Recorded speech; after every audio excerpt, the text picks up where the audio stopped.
People have been asking me, Coach, why do you guys emphasize triple threat?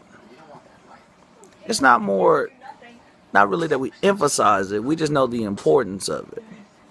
We want our players to stop and think, come at a triple threat, because the idea is you want to have the ability to be a threat, whether it's shoot, drive, or pass.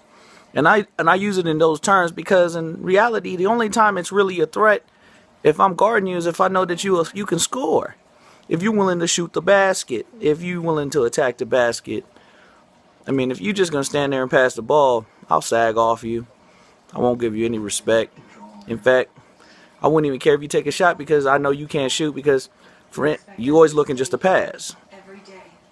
Now, if you come to triple threat every time, not only do you force a defender to come to you because you're a catch and shoot type person, you can use what I call progressions, which is a catch and shoot, attack the basket, step back, look to pass, create for your teammates.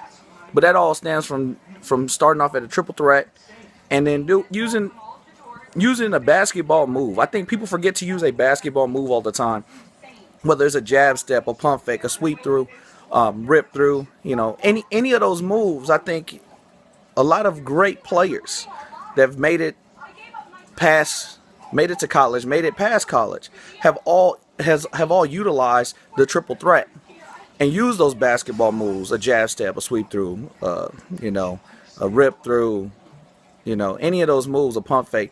I mean, if you're a great shooter, why not pump fake? You're going to get a defender in there. If you like to attack the basket, why not learn to use a step back?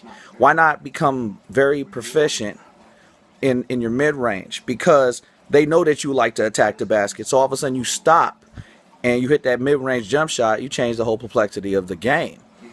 But the key is to make yourself unstoppable. And that all starts with inside of you. That all starts with believing. That's all about having that confidence. Everybody talks about what's the difference between confident and being cocky. The difference between being confident and being cocky is just being able to implement what you've learned and do it. And you don't need to talk about it. You let other people talk about it. LeBron James doesn't talk about his greatness. He lets other people talk about his greatness. Jordan never said he was the greatest basketball player to ever live. Everybody else said he was the greatest basketball player to ever live.